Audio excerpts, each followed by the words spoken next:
आदाब, मुनसिफ टीवी में आपका इस्तकबाल है। आप देख रहे हैं खबर दिन भर। पहले हेडलाइंस। सुर्खियों को पेश करने में ताउन किया है डॉक्टर ऑर्थो ऑयल के साथ साथ डॉक्टर ऑर्थो कैप्सूल्स साथ लेना ना भूलें। पार्लियामेंट का मानसून इजलास हंगामा खेज अंदाज में हुआ शुरू। नीट पेपर लीक और राम मंदिर मामले पर अपोजिशन ने की हंगामा राई। कार्रवाई दिन भर के लिए मुलतवी।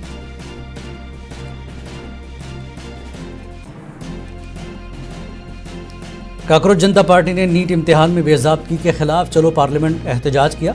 पुलिस ने मुजाहिरीन पर किया लाठीचार्ज। हालात कशीदा।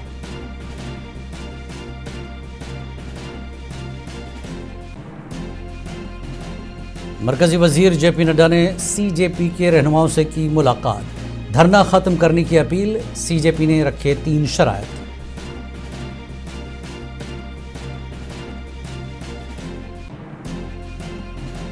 राहुल गांधी ने दिल्ली में एहतजाजी मुजाहरे पर पुलिस कार्रवाई की मजम्मत की। वज़ीर आज़म को नौजवान मुखालिफ वज़ीर आज़म करार दिया।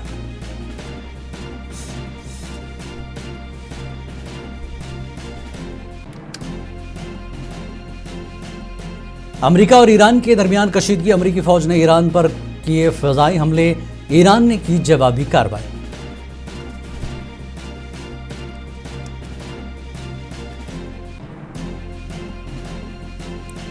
एंडी बर्नम बरतानिया के 59वें वज़ीर आज़म बन गए। बर्नम ने बरतानिया के लिए 10 साल तरक्याती मनसूबा पेश करने का किया आज़म।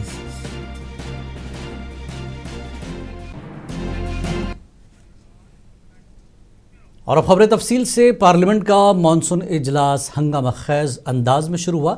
लोकसभा और राज्यसभा दोनों ही ऐवानों में नीट पेपर लीक और राम मंदिर में चंदा चोरी मामले पर अपोजिशन के अरकान ने हंगामा आराई की। इस हंगामा आराई की वजह से दोनों ही ऐवानों की कार्रवाई को कई बार मुलतवी करना पड़ा। नीट पेपर लीक मामला समेत मुख्तलिफ मसाइल पर अपोजिशन के एहतजाज के बाद पार्लियामेंट के दोनों ऐवानों की कार्रवाई दिन भर के लिए मुलतवी कर दी गई। पीर को जब लोकसभा की कार्रवाई का आगाज़ हुआ, ऐवान ने अपने 6 साबिक मेंबरान को खराज अक़ीदत पेश किया, जिनका हाल ही में इंतकाल हुआ था। ऐवान ने कतर के साबिक अमीर शेख हमद बिन खलीफा अल सानी को भी खराज अक़ीदत पेश किया। लोकसभा के स्पीकर ओम बिरला ने कहा कि शेख हमद बिन खलीफा अल सानी ने हिंदुस्तान कतर ताल्लुकात को फ़रोग़ देने में अहम किरदार अदा किया है। इसके बाद जब स्पीकर ने वक्फे सवालात शुरू करने की कोशिश की तो अपोजिशन के अरकान ने नीट इम्तिहान के पेपर लीक का मसला उठाया और ओम बिरला ने अपोजिशन पर जोर दिया कि वो ऐवान के काम को बेहतर बनाने में ताउन करें। लेकिन अपोजिशन अरकान ने अपना एहतजाज जारी रखा, जिसकी वजह से ऐवान की कार्रवाई दिन भर के लिए मुलतवी कर दी गई। अत्यंत दुख के साथ मुझे सभा को अपने 6 पूर्व साथियों एवं कतर के पूर्व अमीर फादर अमीर महामहिम शेख हमद बिन खलीफा अल थानी के निधन के बारे में सूचित करना है। श्री नादेन दला भास्कर राव अविभाजित आंध्र प्रदेश के खम्मम संसदीय निर्वाचन क्षेत्र से, जो अभी तेलंगाना में है, 12वीं लोकसभा के सदस्य थे। वे उद्योग संबंधी संसदीय स्थायी समिति के सदस्य भी रहे। श्री राव आंध्र प्रदेश के मुख्यमंत्री भी रहे और उन्होंने आंध्र प्रदेश के सरकार में मंत्री के रूप में भी कार्य किया। श्री नादेंद्रला भास्कर राव का निधन 90 वर्ष की आयु में 22 अप्रैल 2026 को हैदराबाद तेलंगाना में हुआ। श्रीमती ओमवती देवी उत्तर प्रदेश के बिजनौर संसदीय क्षेत्र से 12वीं लोकसभा की सदस्य थी। वे श्रम कल्याण संबंधी संसदीय स्थायी समिति की सदस्य रही। इससे पूर्व वे 4 कार्यकालों के लिए उत्तर प्रदेश विधानसभा की सदस्य भी रही। उन्होंने उत्तर प्रदेश सरकार में मंत्री के रूप में अपनी सेवाएं दी। श्रीमती ओमवती देवी का निधन 77 वर्ष की आयु में 8 मई 2026 को। राज्यसभा के चेयरमैन और नायब सदर जमहूरिया सीपी राधाकृष्णन ने मानसून इजलास के पहले दिन 9 नए मुंतखब होने वाले अराकीन को हलफ दिलाया। ये अराकीन गुजरात, कर्नाटक, मध्य प्रदेश, मेघालय, मिजोरम, राजस्थान और मगरबी बंगाल से मुंतखब हुए हैं। इन तमाम नौमुंतखब अरकान के इजलास के आगाज़ में ही बाज़ाब्ता तौर पर अपने ओहदे की जिम्मेदारी संभाल ली है। ऐवान के पहले रोज़ हलफ लेने वाले नए राज्यसभा अरकान में गुजरात से बीजेपी के मुकेश भाई जे राठौवा, कर्नाटक से कांग्रेस के पवन खेड़ा, मध्य प्रदेश से बीजेपी के महेश किवट और राजस्थान से बीजेपी के सतीश पुनिया शामिल हैं।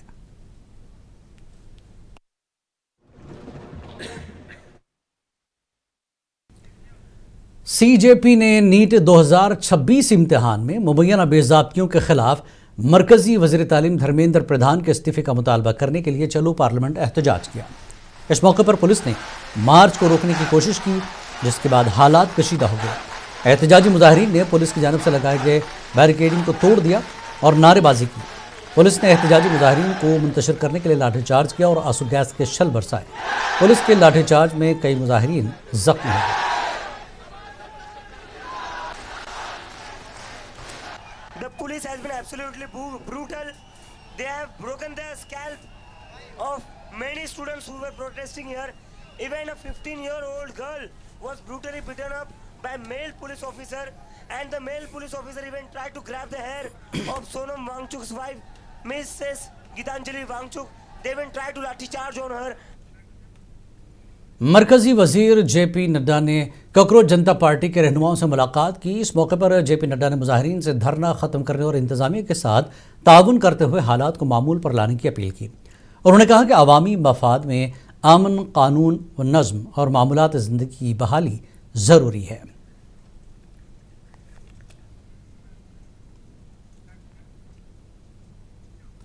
मरकजी वजीर जेपी नड्डा से मुलाकात के बाद सीजेपी के तर्जमान आशुतोष रांकर ने कहा कि पार्टी ने हुकूमत के सामने 3 अहम मुतालबात रखे। उन्होंने कहा कि पहला मुतालबा समाजी कारकुन सोनम वांगचुक की फौरी रिहाई और उन्हें वीडियो पैगाम के जरिए आवाम से खिताब की इजाज़त देने का है। दूसरा मुतालबा मरकजी वजीर तालीम धर्मेंद्र प्रधान को ओहदे से हटाने या उनका इस्तीफ़ा कबूल करने का है।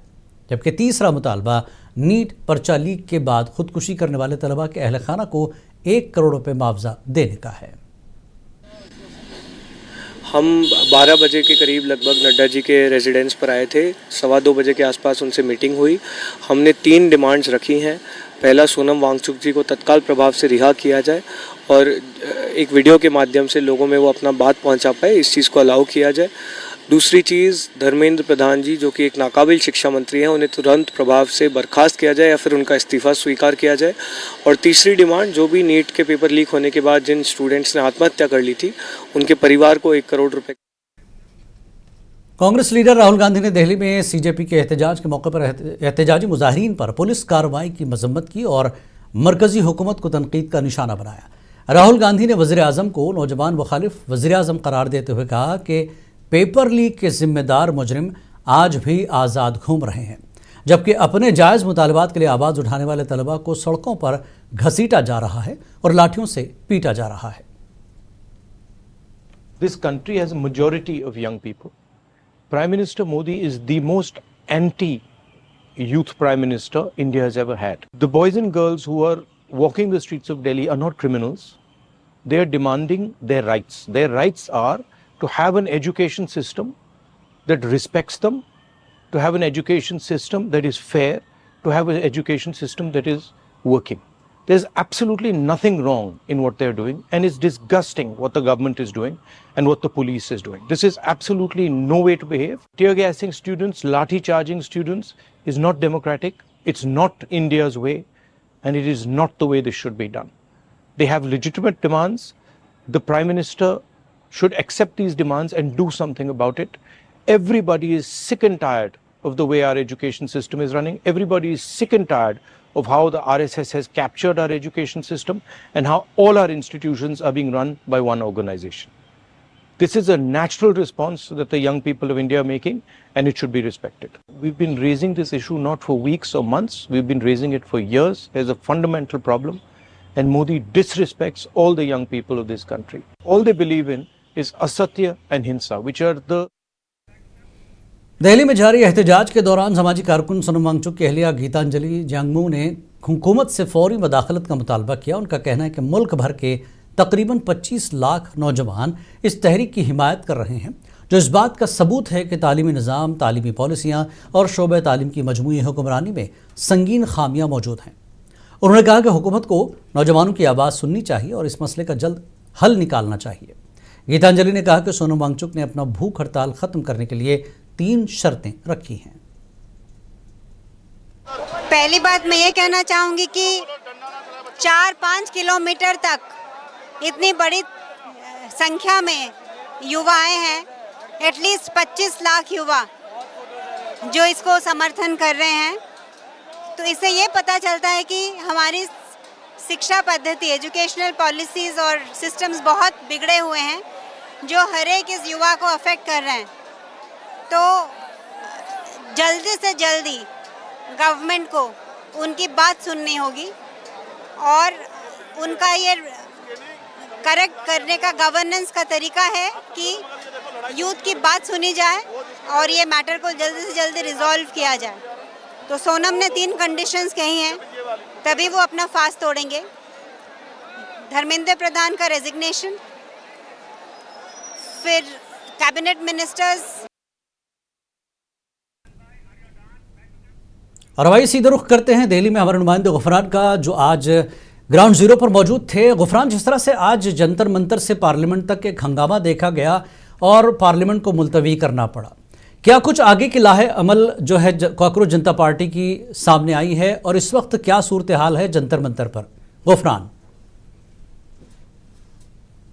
आज का जो प्रोटेस्ट था वो प्रोटेस्ट बहुत पीसफुल तरीके से सब चीजें चल रही थी। 20-22 दिन से प्रोटेस्ट कर रहे थे वो तलबा जो पढ़े लिखे तलबा थे, जो आगे मुस्तकबिल संवारने के लिए बैठे हुए थे। नीट का पेपर हो या ऐसे जितने पेपर जो लीक हुए हैं उनकी शफाफियत के लिए वो बैठे हुए थे और उनका सिर्फ एक ही पैगाम था और एक ही अपील थी कि मरकजी वजीर तालीम धर्मेंद्र प्रधान का इस्तीफा चाहिए था।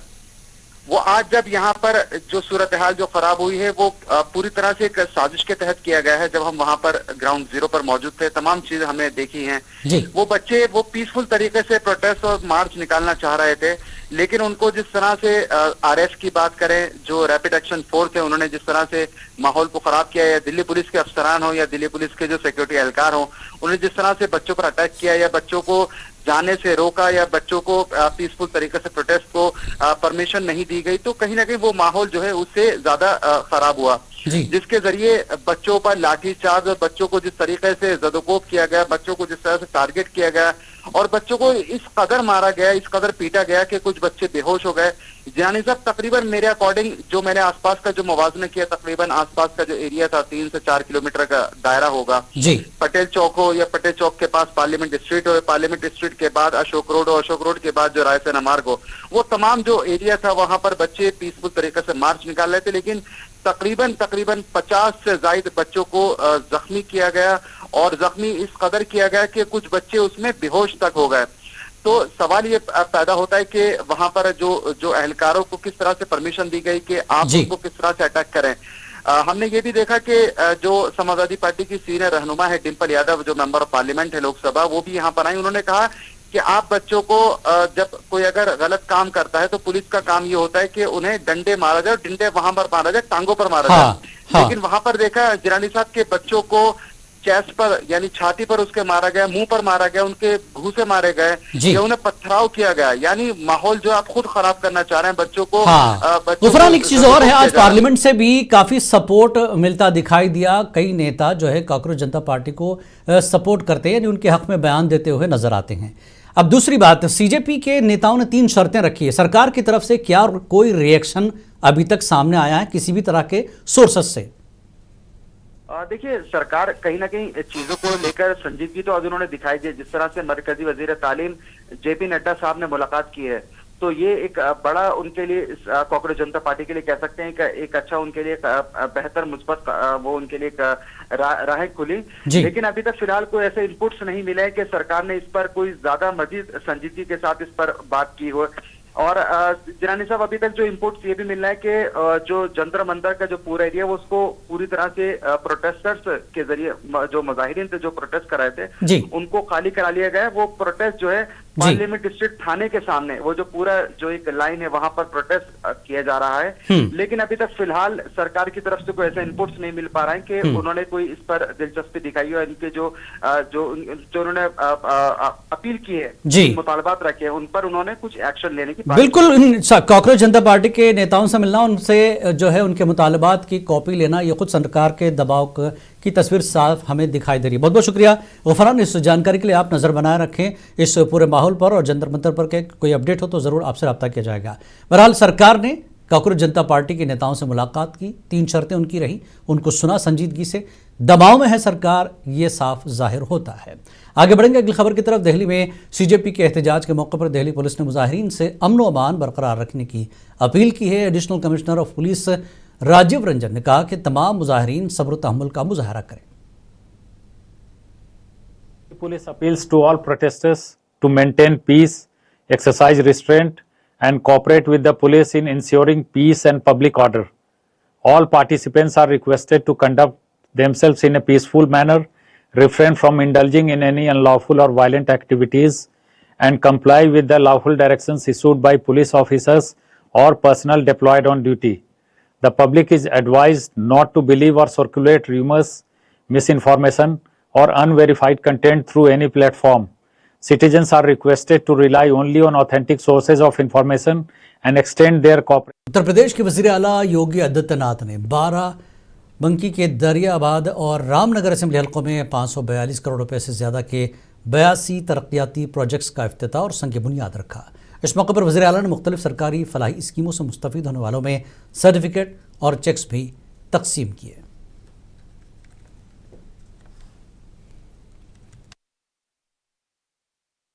आज ब्रह्मोस मिसाइल बन रही है, आज डिफेंस मैन्युफैक्चरिंग कॉरिडोर का एक नया केंद्र यूपी बन गया है।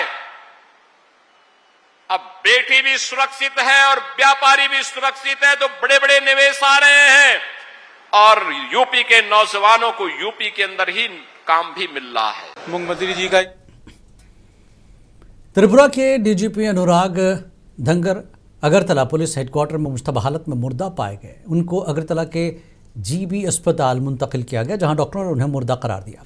रियासत का पुलिस सरबराह बनने से पहले उन्होंने त्रिपुरा में डायरेक्टर जनरल इंटेलिजेंस के तौर पर खिदमत अंजाम दी। पुलिस ने इस मामले में केस दर्ज कर लिया और तहकीकात जारी है।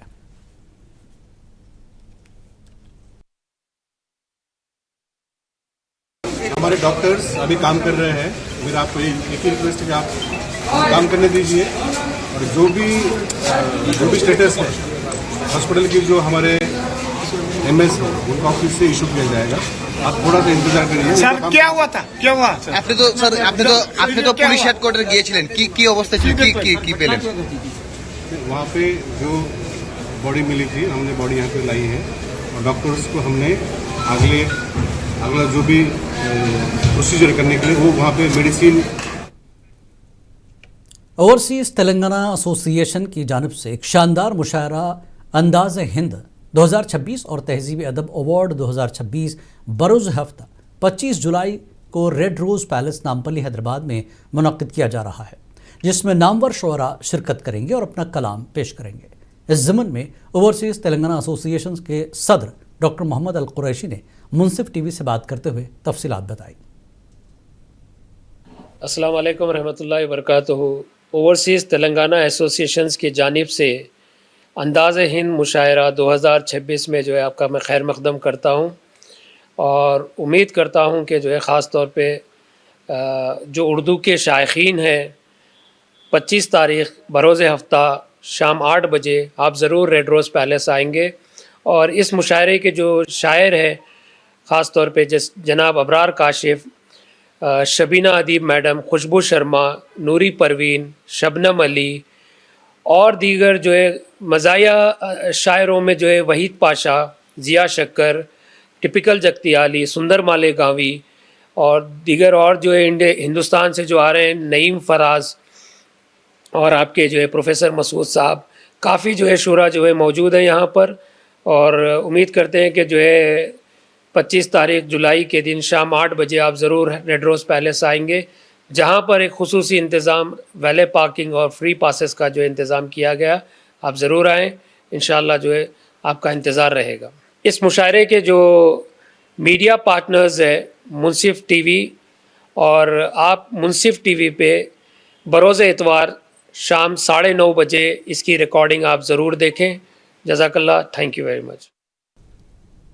और अब कुछ आलमी खबरें। इराक में अमरीकी फ़ौजी की हलाकत के बाद अमेरिका और ईरान के दरमियान कशीदगी एक बार फिर ख़तरनाक मरहले में दाखिल हो गई। अमरीकी फ़ौज ने मुसलसल नवी रात भी ईरान पर ज़बरदस्त फ़ज़ाई हमले किए, जबकि ईरान ने उर्दुन में अमरीकी तनसीबात को निशाना बनाने का दावा किया। इसके अलावा अबनाए हुर्मुज़ में भी सूरत हाल मज़ीद पेचीदा होती जा रही है। अमरीका और ईरान के दरमियान कशीदगी एक बार फिर खतरनाक मरहले में दाखिल हो गई है। अमरीकी फौज ने मुसलसल नवी रात भी ईरान में हमले किए, जबकि ईरान ने उर्दन में अमरीकी तनसीबात को निशाना बनाने का दावा किया है। दूसरी जानिब आबनाए हुर्मुज़ में भी सूरत हाल मजीद पेचीदा होती जा रही है। सेंटकॉम के मुताबिक पीर की अलिसुब ईरान के फौजी कमांड मराकज़, मीज़ाइल डिफेंस सिस्टम, साहिली निगरानी की तनसीबात, मीज़ाइल और ड्रोन लॉन्चिंग साइट समेत मवासलाती नेटवर्क को निशाना बनाया गया।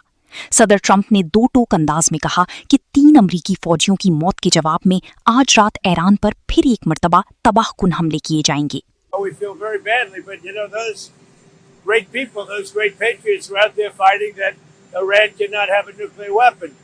Iran has been very, very badly damaged. They've lost everything almost militarily. They've got very little left. They've got some missiles. They've got some drones. They've got some manufacturing ability, not much. We control the strait. They don't control anything. So we'll see what happens. But we hit them very hard again tonight. And we did that in honor of the probably 3. It's probably 3 as opposed to 2. Great patriots. दूसरी जानिब Iran की IRGC ने दावा किया है कि उसने उर्दन के शहर उक़बा के हवाई अड्डे और अल अज़रक में वाक़े मुवाफ़िक़ सुल्तानी एयरबेस पर मौजूद अमरीकी फ़ौजी अहदाफ पर बैलिस्टिक मीज़ाइल दागे, जिनसे अमरीकी तैयारों और मुतअद्दिद हैंगर्स को नुकसान पहुंचा। ताहम इस दावे की आज़ाद ज़राई से तस्दीक नहीं हो सकी। इसी दौरान बहरीन में अमरीकी सफारत खाने ने अपने शहरियों के लिए सिक्योरिटी अलर्ट जारी करते हुए खबरदार किया है कि ईरान मनामा के वस्ती इलाकों में मुमकिना कार्रवाई कर सकता है। अमरीकी शहरियों को हिदायत दी गई है कि वो मकामी हुक्काम की हिदायत पर अमल करें और खतरे की सूरत में फौरी महफूज मकाम पर मुंतकिल हो जाएं। उधर सेंटकॉम ने तस्दीक की है कि शुमाली इराक में एक अमरीकी फौजी ईरानी ड्रोन के धमाका खीज मवाद को नाकारा बनाने के दौरान हलाक हो गया, जिसके बाद अमरीकी हमलों में मजीद शिद्दत आ गई है। आबनाए हुर्मुज़ में भी सूरत हाल गैर यकीनी है। ईरानी पास्तारानी इनकलाब के मुताबिक 2 ऑयल टैंकरों में धमाके हुए, जबकि बरतानिया की मैरीटाइम ट्रेड ऑपरेशंस एजेंसी ने ओमान के करीब एक जहाज में आग लगने की इत्तला दी है। ताहम आग लगने की वजह ताहाल वाज़ेह नहीं हो सकी। खित्ते में बढ़ती हुई अस्करी कार्रवाइयाँ न सिर्फ मशरक़ी वुस्ता की अमन बल्कि आलमी तवानाई की तरसील के लिए भी नए खदशात पैदा कर रही हैं, जबकि आलमी बिरादरी फरीकीन से तहम्मुल और कशीदगी कम करने का मुतालबा कर रही है। ब्यूरो रिपोर्ट, मुनसिफ टीवी। अमेरिकी वज़ीर ख़ारजा मार्को रूबियो ने ईरान की हुकूमत पर सख्त तनकीद करते हुए कहा कि ईरान एक दौलतमंद मुल्क है, लेकिन मौजूदा हुकूमत की पॉलिसियों के बायस तबाहली का शिकार है, क्योंकि ईरानी हुकूमत अवाम की दौलत हिज़्बुल्लाह या हमास पर खर्च कर देती है। दूसरी जानिब ईरान का मौक़िफ़ है कि वह हिज़्बुल्लाह और दीगर मज़ाहमती ग्रुप्स की सियासी और सफारती हिमायत करता है।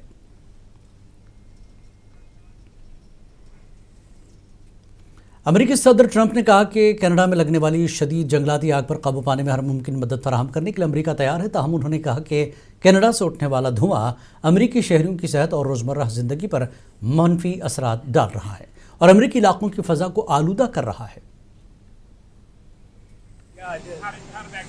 Well, it went good, but I told them, I mean, you got to stop these fires from coming in and, poisoning our air. Our air has been poisoned.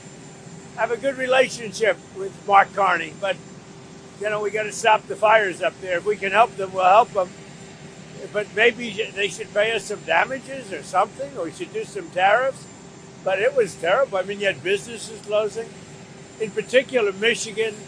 If you look at Detroit, Michigan area, they had to close everything. They had to close car plants and a lot of other things. So I've never remembered this happening. Over the last 4 or 5 years, you saw it started. खबर दिन भर में फ़िलहाल इतना ही। आदाब।